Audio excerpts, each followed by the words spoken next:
I am not going to do the twirl, all right? It's not even a twirl, it's a spin.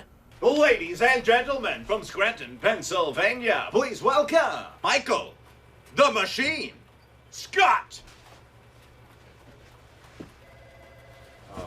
Don't do the twirl. Lose the twirl. Twirl sucks. Michael, I hated the twirl. Hate the twirl. Okay, obviously I'm not going to do the twirl. I only did it because I nailed the wave.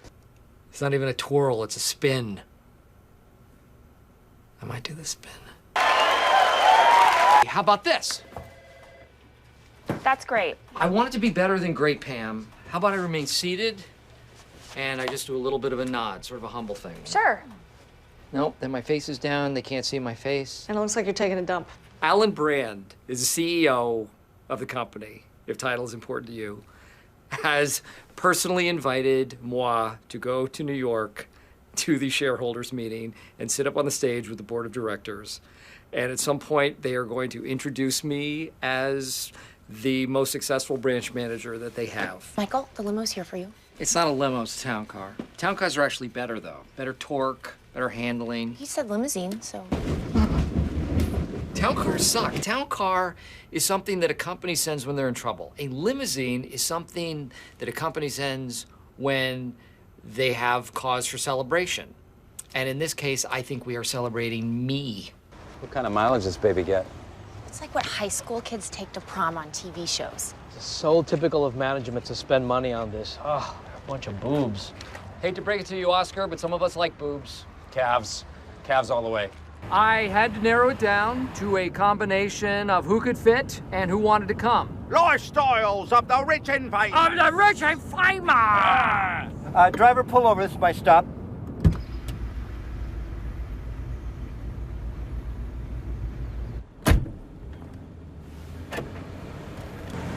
I wish the windows weren't tinted so people could see us in here. I have arrived. Actually, I will be arriving. Driver, when do we arrive? About 2 hours. See, that's the thing about a limo. You've actually arrived before you even arrive. Right? Hey guys, do you think anyone might have had sex in here? Definitely. Definitely. Look, they got pillows. That's bigger than my bed. Yeah. Who's playing with the button? Mr. Scott? Yes. I'm Lori. Oh, hi. Thank you for joining us. Come with me. Well, thank you, and please continue to call me Mr. Scott. You guys ever protect the president? No. What about Madonna or Obama twins? Anybody famous? I'm not supposed to talk about it. I'll leave you talking. All right, guys. Rock and roll.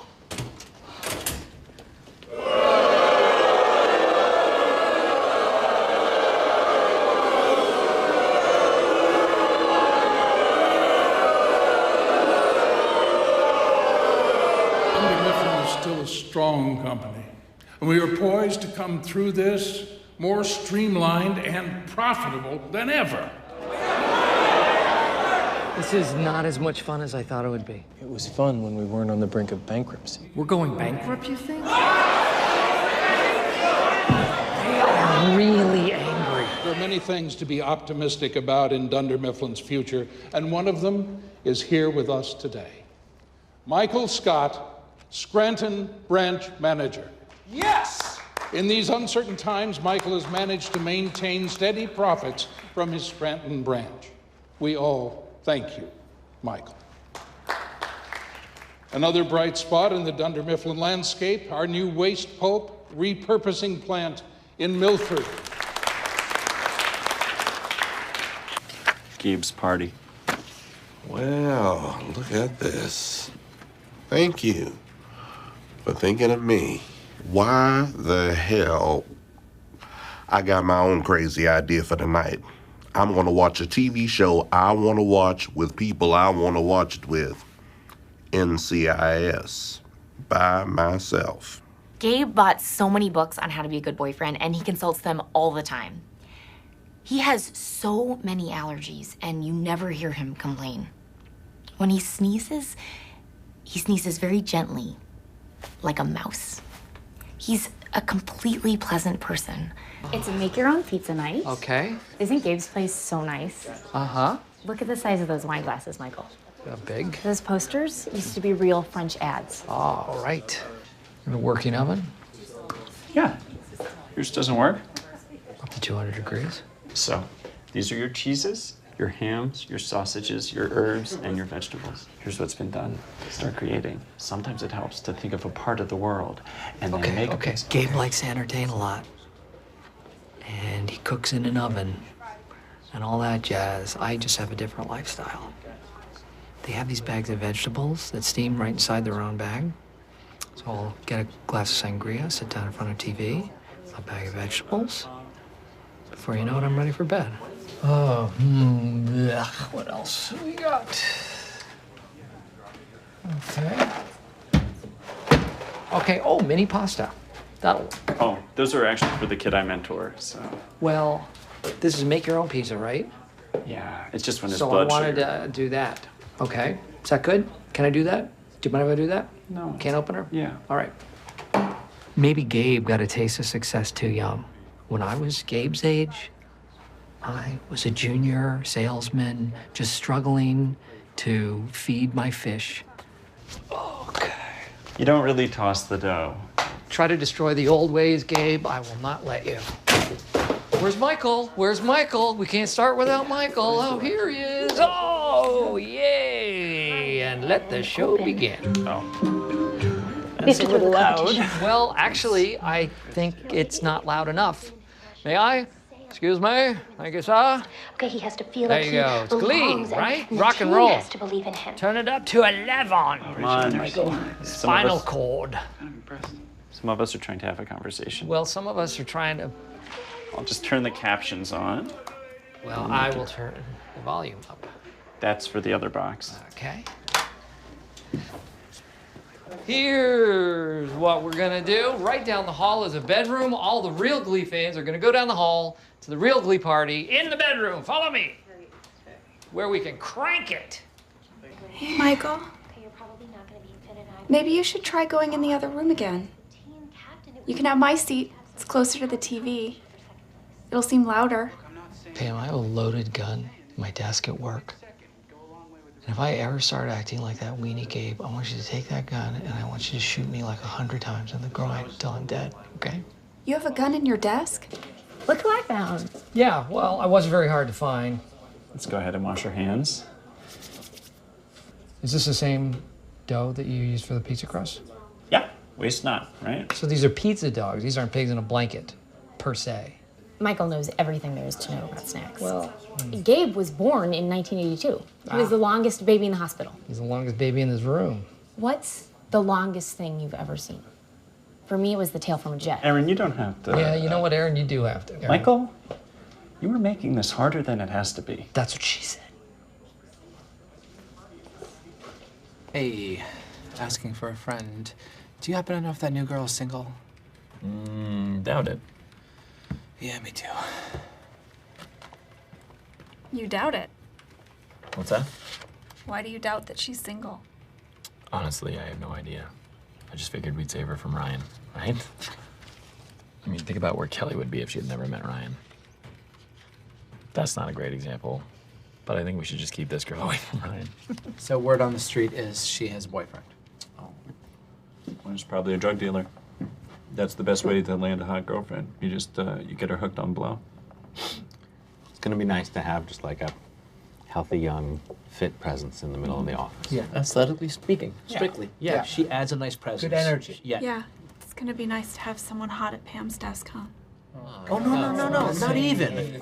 I'm kidding. Oh my gosh, you guys. She's obviously super cute. I get it.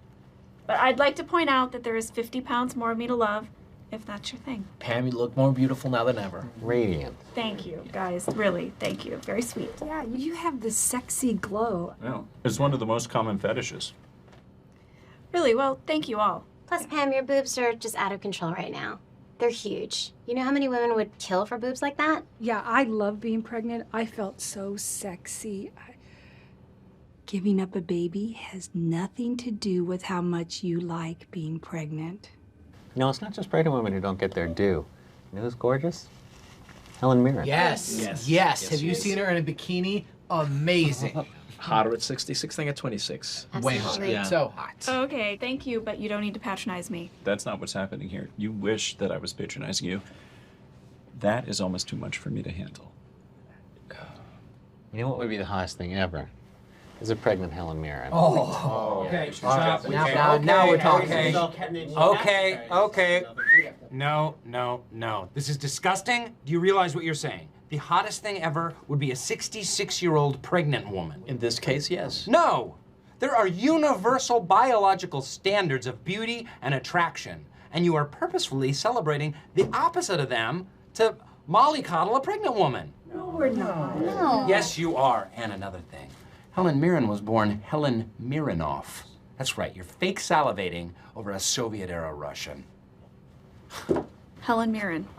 Hot? Yeah, super pretty. Huh. What about Kathy? The temp? Yeah, do you think she's hot? No. I'm not asking if you're into her. Just objectively, do you find her attractive? And I'm telling you I don't. On a scale of 1 to 10. 5? 5. Yeah. We can talk about this stuff. Oh my gosh. I tell you if I think a guy's hot. You told me once you think Kate Beckinsale's hot. Yes. I love how open and honest our relationship is. That's why I'm wondering why you're not believing me when I tell you that I don't think she's hot. You don't find Kathy attractive. No, I don't. Look at her. Even I want some fries with that shake. The thing about pregnancy is people treat you differently. Like you're a kid almost. They lose all sense of boundaries. They start acting weird, telling you things that clearly aren't true. I know it sounds nuts, but I think Dwight is the only one who's telling me the truth. I think Jim's lying to me about not being attracted to Kathy. You think Jim's lying? That's so cute. I know he's lying. $5 if you can get him to admit it. Done. We're gonna bust this guy. Honesty is very important to me. So important. Exactly. How'd I get this long triangle? Okay, just shut it. Is he puffing out his chest? I can't tell. It's unnaturally sunken. Busted. He just was mirroring. Did you see that? No, maybe he just said something funny. Jim has no discernible sense of humor, Pam. You should know that. I think he's just making her laugh. Time for me to find out. We're here. Whoa! I'm slipping and falling! I'm stumbling. I need something to grab onto. Hey, are you okay? I'm fine. I'm totally fine. Yes. Dwight. Jim. Sorry about that. Oh, cramp. I'm just... Dwight. Why? I'm sorry. I fell down, Mr. Balance.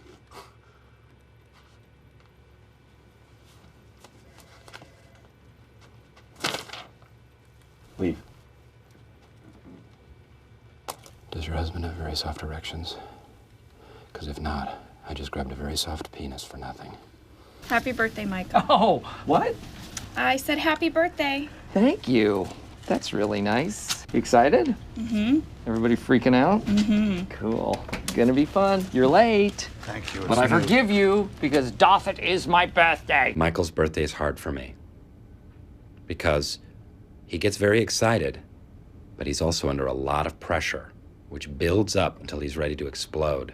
May I be in charge of the party planning festivities? Not necessary. The party planning committee is all over it. They've been working 24/7 all day yesterday. Excellent. On my part, I did manage to reserve the... No.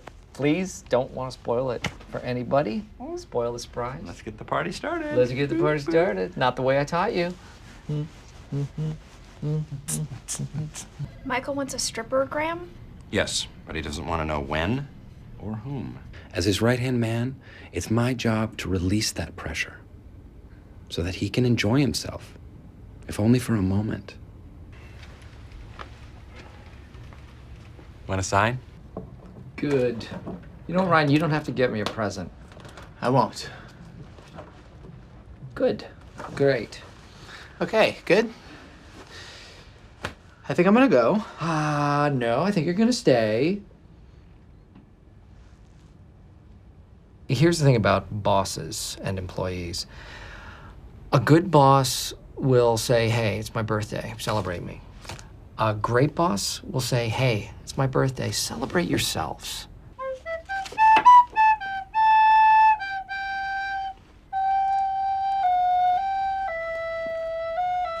Stop it. Stop. What is that? When I was 7, my mother hired a pony and a cart to come to my house for all the kids. and I got a really bad rash from the pony. And all the kids got to ride the pony, and I had to go inside, and my mother was rubbing cream on me for probably 3 hours, and I never came outside. And by the time I got out, the pony was already in the truck and around the corner. So that was my worst birthday. Hi, delivery for Michael Scott. Here we go. Oh, okay, this is great. Thank you, my friend. She is perfect. Dwight, may I have your chair, please? And some singles, if you will. All right. Dink. Okay. All right. This has arms. Is that going to be is that all right? Sure. Okay. I'm so nervous. I can sign for it. Oh, thanks. It is rumored that they will recommend declaring bankruptcy. No, that doesn't make any sense. Oh, Lord, we're all gonna lose our job. Michael, are you okay? Did you throw up in there? Oh, I'm just pooping. You know how I be. But it smells like throw up in here. Crazy world, a lot of smells. I don't know why I thought this paper bubble would last. It's like... You guys, what if this is our last day at work? What if we never see each other ever again? I like Erin. There, I said it. I was kind of hoping she would ask me out, but things have not panned out on that front. So, it is time for the Nard dog to take matters into his own paws. We have to do something because people are losing it out there, wondering what's going to happen. Okay, we need some sort of distraction for everybody. Anything new on YouTube? Michael. Doesn't even need to be good. There has been a murder. What? What? There's been a murder in Savannah. Naughty Nellie Nutmeg, a vivacious young socialite with a penchant for scandal. Ooh, saucy. How about you? Nathaniel Nutmeg, the local bartender, and Nellie's brother. Kimbo, switch cards with me. No way, man. I'm Dixieland, the richest man in Savannah. Who cares? It's all made up. Just switch. Well, then who cares that you're Nellie's brother? My name is Deborah Utont. Deb for short. That's clever. Debutante. Bill Bourbon was my uncle. I would have never hurt him any more than I'd hurt a June bug. Nice accent. You sound like Forrest Gump. I do not. Well, you do, actually. You got this kind of like Florida panhandle thing going, whereas what you really want is more of a Savannah accent, which is more like molasses just sort of spilling out of your mouth. Oh, now do the Swedish chef. I'm not familiar. What province is he from? He lives on Sesame Street, dumbass. Hey there, young lady. Hello. I would be remiss if I did not ask the pretty young lady out on a date for this weekend. Sounds like a plan, sugar. All right. The plan it is. Do you want to go out on the date with me? We can make out by the horses. Well, you know old Nellie is always up for a romp in the hay. How about a threesome? Yeah, my boudoir's always open. Nice. I'm a little worried I might have asked out Naughty Nellie and not Erin, which would be a whole lot less appealing because Naughty Nellie says yes to everyone. And she might be a murderer. I was just thinking about Weekend at Bernie's. It's so funny. The guy's dead the whole time. I haven't seen it. Speaking of weekends, you excited about our date this weekend? Of course, Nathaniel. Okay. Where are you taking me? Well, finest steakhouse in all Savannah. Savannah? That's a far away from Scranton. Did you mean a real date? No. Did you? Totally not. I thought it was for real. So I was excited, but it was part of the game.